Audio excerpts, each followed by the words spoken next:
नमस्कार। आज हमारे साथ हैं डॉक्टर बुद्ध प्रताप जी, एक तरुण भिक्षु। आज हम उनसे बात करेंगे कि उन्होंने इस तरुण अवस्था में गृह त्याग कर संन्यास का रास्ता अपनाया है। उनका उद्देश्य क्या है, क्या कारण रहे और वो इस रास्ते पे किस मकसद से आगे बढ़ेंगे। उन्होंने जो गृह त्याग का अपना फैसला लिया उसमें उनको क्या क्या परेशानियां आई और उन्होंने जो साहस जुटाया उसके लिए उन्होंने क्या किया, कैसे किया, सभी उनसे विस्तार में जानेंगे। जी डॉक्टर बुद्ध प्रताप जी। नमो तस्य भगवतो अर्हतो सम्मा सम्बुद्धस्य भवतु सब मंगलम, भवतु सब मंगलम। विजेंद्र भारतीय जी, आपके मजमून में ही सवाल आ गया जो आप पूछना चाह रहे थे। तरुणावस्था में भिक्षु बन के गृह त्याग करके जो समस्याएं जीवन में आती हैं उसके बारे में आपने सवाल किया। असल में एक घर छोड़ के बहुत सारे घरों में आपका प्रवेश हो जाता है, सारा समाज और मैं तो ये कहूँगा कि सारा विश्व आपका हो जाता है। तो वो त्याग जिसकी आप बात कर रहे हैं वो असल में बहुत सारा प्राप्त करने का मसला है, वो त्याग है ही नहीं। वो तो बाबा साहब डॉक्टर भीमराव अंबेडकर की एक धम्म पुस्तक आई थी, वो दैनिक धम्मा अंग्रेजी में 1957 में, 56 में वो चले गए थे, उनके जाने के बाद वो पुस्तक आई थी, अंग्रेजी में थी। उसका अनुवाद बदंत आनंद कौशल्यान जी ने किया था। तो उस जो धम्म ग्रंथ के पहले ही पृष्ठ पे लिखा है, या हवे दोहरे भिक्षु युज्यते बुद्ध शासने सो इमम लोकम सब्बा सेती अब्बा मुतो वचंदिमा, कि जब कोई तरुण भिक्षु बुद्ध शासन में बुद्ध शासन अर्थ है उसका बुद्ध की शिक्षाओं को लेकर के समाज में जाता है, तो उसकी जो आभा है, उसका जो प्रकाश है, वो एक बादलों से मुक्त चंद्रमा के समान विश्व को प्रकाशित करता है। और इसमें कोई कठिनाई नहीं आती। जो कल्पनाएं जितनी भयावह हैं, वास्तविकता उतनी भयानक नहीं है। ये बहुत ही जिम्मेदारी का और बहुत ही मन को शांति और तसल्ली का काम है। जी, जैसे कि अभी आपने 2018 में पीएचडी की बाबा साहब डॉक्टर भीमराव अंबेडकर पे, और आप महर्षि दयानंद विश्वविद्यालय के स्टूडेंट रहे हैं। कुछ समय तक वहाँ आपने काम भी किया। तो मैं जानना चाहता हूँ कि जो लोग उस समय आपको डॉक्टर बलजीत के रूप में देख रहे थे, आज आपको एक भिक्षु के रूप में देख रहे हैं, तो लोगों के आचार व्यवहार में किस तरह का परिवर्तन आपको देखने को मिला है, वो हम आपका अनुभव जानना चाहेंगे। देखिए, जब हम एक शोधार्थी थे, उसके बाद में शिक्षा पूरी हो गई और हम डॉक्टर बलजीत राज हो गए, तो जो हमारे साथी सहपाठी हैं, जो हमारे आचार्य उपाध्याय, वो हमें छोटा बड़ा भाई मित्र समझते थे। अब जैसे ही हम चिवर में हैं, तो चिवर में देख करके जितने भी, चाहे हमारे आचार्य भी हैं, चाहे साथी हैं, बड़े भाई हैं, वो सब सम्मान की दृष्टि से देखते हैं और हमारा वो समझते हैं कि हमने बहुत बड़ा त्याग किया है, तो पहले की अपेक्षा कुछ ज़्यादा ही मान सम्मान देते हैं। और एक वो मान सम्मान मुझे नहीं, असल में इस चिवर को है, इस भगवा वस्त्र को है, जो तथागत गौतम बुद्ध ने जिसको धारण किया है, वो आज हमारे शरीर पे है, तो वो हमें तथागत गौतम बुद्ध के रूप में ही देखते हैं, इसलिए सम्मान बहुत ज़्यादा करते हैं।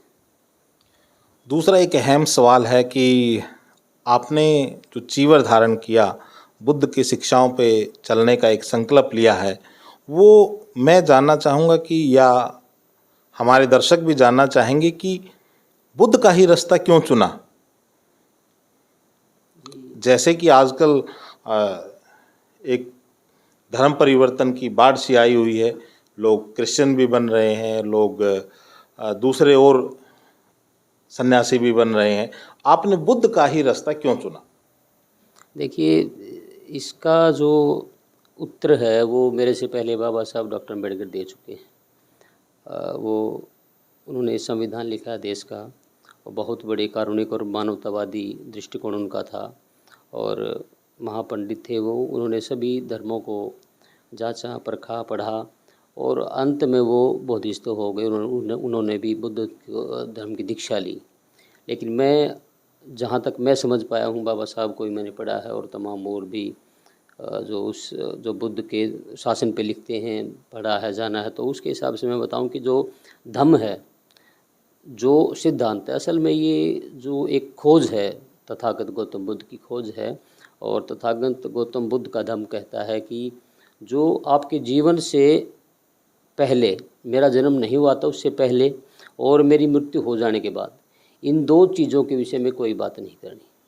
ना तो मर के आदमी बता नहीं सकता, जन्म लेने से पहले कुछ बता नहीं सकता। तो जीवन जो है, उस जीवन को व्यवस्थित करने के लिए उपासकों के लिए पंचशील दिए, अष्टांगिक मार्ग और 10 पारमिताएँ हैं, और उनके अभ्यास से व्यक्ति का जीवन दुखों से मुक्ति पा सकता है। आप निर्वाण को प्राप्त हो सकते हैं। और एक जो धार्मिक जीवन है, वो धार्मिक जीवन आप जी सकते हैं। असल में लोगों को, जो आम जनमानस है, वो ये समझ नहीं पा रहे कि धर्म है क्या। वो धर्म और संप्रदाय में अंतर नहीं स्पष्ट कर पा रहे, नहीं समझ पा रहे हैं।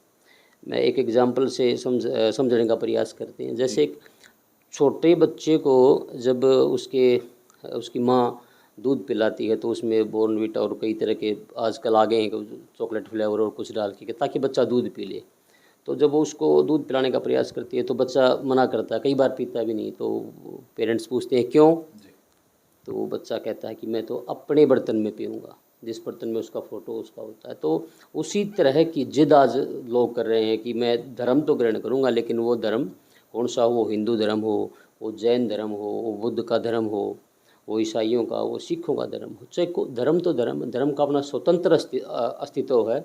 धर्म में कुछ भी शामिल किया, किसी चीज़ का सम्मिश्रण अगर धर्म में हो गया, या धर्म से कुछ निकाल दिया गया, तो धर्म का अस्तित्व समाप्त हो जाएगा, वो किसी काम का रहेगा नहीं, वो दूषित हो जाएगा। इसलिए जो तथागत गौतम बुद्ध के हम इसलिए कृतज्ञ हैं, इसलिए उनके धन्यवादी हैं कि उन्होंने सिद्धांत की खोज करी, और सिद्धांत मानवतावादी है। असल में बुद्ध धर्म जो है, वो कोई बुद्ध धर्म नहीं है, वो विश्व विधान है।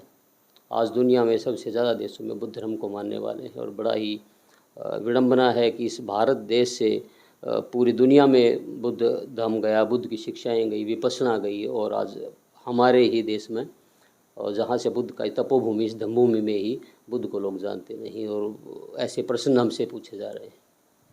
यानी कि कहने का तात्पर्य है कि भी जैसे, हाँ, जैसे कि भंते जी आपने बताया कि जो बुद्ध धम्म है वो एक रास्ता है, एक दिशा है, और उस रास्ते पे चल के समस्त जो विश्व है वो आज कल्याण की ओर अग्रसर है।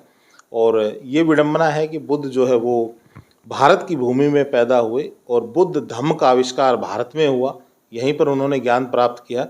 और जबकि आज विश्व के अधिकतर देशों में बुद्ध धम्म जो है वो फैलता जा रहा है, उस रास्ते पर चलने वाले लोगों की संख्या बढ़ती जा रही है। यानी कि अगर हम समझ पा रहे हैं कि बुद्ध का रास्ता जो है वो कल्याण का रास्ता है, विश्व कल्याण का रास्ता, एक विधान है, एक ऐसा संविधान है जो पूरे विश्व में है और पूरे विश्व पे लागू होता है। वो बिना किसी सीमाओं के पूरे विश्व में लागू है। जो भी उस रास्ते पे चलेगा उसका कल्याण होगा। तो आपका मुख्य उद्देश्य जो है, जो मैं जान पाया हूँ कि ये चीवर धारण करने का उद्देश्य है, वो एक विश्व कल्याण की भावना है। तो मैं जो है बहुत बहुत हाँ बंते जी, मेरा एक अंतिम सवाल आपसे है कि मैं ये कहूँगा कि जैसे तथागत बुद्ध जो है वो भारत में पैदा हुए, भारत में ही उन्होंने तप किया, तपस्या की, या जो भी उन्होंने जाना सीखा और यहीं पे ज्ञान प्राप्त किया, लेकिन फिर भी भारत में बौद्धों की संख्या जो है वो इतनी कम है। और विश्व के अधिकतर देशों में, जैसे कि आप कह रहे हैं कि आज विश्व के सबसे ज़्यादा देश ऐसे हैं जिनमें बौद्ध धर्म है, उसका कारण क्या है कि भारत के लोग उसे क्यों नहीं समझ पा रहे हैं? आपके हिसाब से क्या कारण उसका हो सकता है? देखिए भारतीय जी, जो भारत एक अनोखा देश है और इसमें बहुत सारे ऋतुएं हैं, बहुत सारी संस्कृतियां हैं। और भारत के बारे में कहा जाता है कि कोस कोस पे बदले बाणी, कोस कोस पे पानी। तो यहाँ बहुत सारे पंथ पैदा हुए हैं, बहुत सारे विचारक पैदा हुए हैं और सब में ही धर्म का सम्मिश्रण है। तथागत गौतम बुद्ध की जो वंदना हमने शुरू में की, उसमें तथागत कहते हैं कि नमो तस्य भगवतो, कि हे भगवान। भगवान कौन? भगवान वो जिसने अपने पांचों दुश्मनों को भग दिया, पांचों दुश्मनों को समाप्त कर दिया। पांचों दुश्मन जैसे? लोभ मोह काम क्रोध वासना सबको समाप्त कर दिया। अरि नमो तस्य भगवतो अरहतो, अरहतो मतलब अरि शत्रु, हंत जो खत्म समाप्त कर दिए गए, अरिहंत। सम्मा संबुद्धस्य, सम्मा एक सम्मा का मतलब सम्यक, सम्यक मतलब सही उचित राइट, और एक सम्मा स्वयं। अभी आपने संयोग से या जानबूझ के कहा था कि खोज हुई, तो जिस खोज करी तथागत गौतम बुद्ध ने, जिस धम्म की, जिस सिद्धांत की और जो अन्वेषण किया जिस सिद्धांत का, वो तो उसलिए उनको स्वयं भू कहा जाता है कि अपने आप ही बुद्धस्य, बुद्धि को प्राप्त है। अगर तथागत गौतम बुद्ध ये कहते कि मैं शास्ता हूँ, मैं इस धर्म का ठेकेदार हूँ एक प्रकार से कहते, तो वंदना में होता कि सम्मा सम सिद्धार्थ बुद्धस्य, सम्मा सम सिद्धार्थ गौतम बुद्धस्य। लेकिन उन्होंने कहा कि ऐसा नहीं है, मैं इस सिद्धांत का ठेकेदार नहीं हूँ।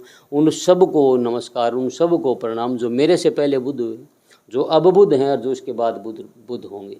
लेकिन यहाँ जो दूसरे पंथों के जो शास्ता थे, उन्होंने एक प्रकार से कहूँगा कि गलती की उन्होंने। उनकी गलती क्या हुई कि उन्होंने उस सिद्धांत में अपने आप को स्थापित कर लिया। इसीलिए यहाँ बहुत सारी पंथ और भ्रांतियाँ फैल गई, और जो धम्म है और जो विद्या तथागत ने दी, उस विद्या में सम्मिश्रण होकर वो विद्या असल में दूषित हो गई।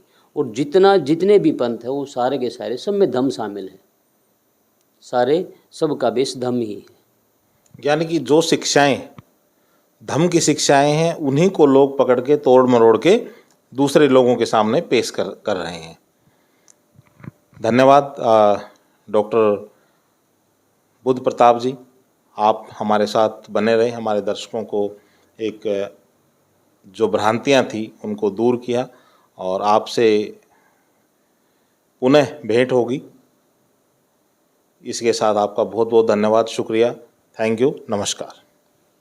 हाँ, ये थे हमारे साथ भिक्षु डॉक्टर बुद्ध प्रताप जी, जिन्होंने हमें धम्म का एक रास्ता बताया और बताया कि आज के समय में जो बुद्ध का रास्ता है वही सही रास्ता है। मैं भी आप सभी लोगों से गुजारिश करूँगा कि जो धर्म के नाम पे आज के समय में पाखंड हो रहा है, वैर विरोध हो रहा है, एक नफ़रत जो फैलाई जा रही है, उससे ऊपर उठकर हमें सोचना चाहिए और हमें सद्धर्म के मार्ग पे बढ़ना चाहिए। इसी तरह के कार्यक्रम हम आप सभी के समक्ष हमेशा प्रस्तुत करते रहेंगे, और भी दूसरे विषयों पे भी हम इसी तरह के विचार जो मानव कल्याणकारी हैं, समस्त मानवता की कल्याण के लिए जो कामना की गई, उसी पर चलते हुए हम अपने चैनल के माध्यम से आप सभी से गुजारिश करना चाहते हैं कि विश्व कल्याण, मानव कल्याण और इंसानियत के रास्ते पे आगे बढ़िए। इसी के साथ नमस्कार। सब्बे सत्ता सुखी होवन्तु, सब्बे होवन्तु चखेमिनो, सब्बे भद्राणि पश्यन्तु मा किंचित् दुःखमागमा। भवतु सब मंगलम, भवतु सब मंगलम, भवतु सब मंगलम। साधु साधु साधु।